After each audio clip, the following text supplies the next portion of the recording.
பாரியா என்னத்த பாக்குது ஆயா? மிளகாப்பழம் பறிக்கிறது எடுறான்னா என்ன பண்ணிட்டு இருக்க? மிளகாவை எடுத்தா தானே மிளகா பழம் பொறுக்கணும்னு தெரியும். ஏன் இங்கதான் பறிச்சிட்டு இருக்குல்ல, அப்புறம் என்ன?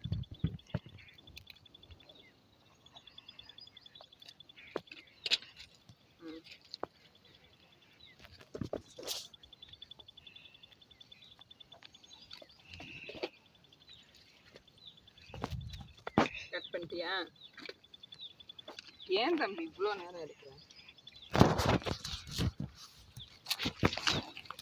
ஏமா அது சல்ல மிளகாயெல்லாம் தனியானா அது வேலை அதிகமாக கொள்ளணும்னா இது ஒரு கூட அது ஒரு கூட வச்சுக்கணும்னா அதோட இது சேர்த்து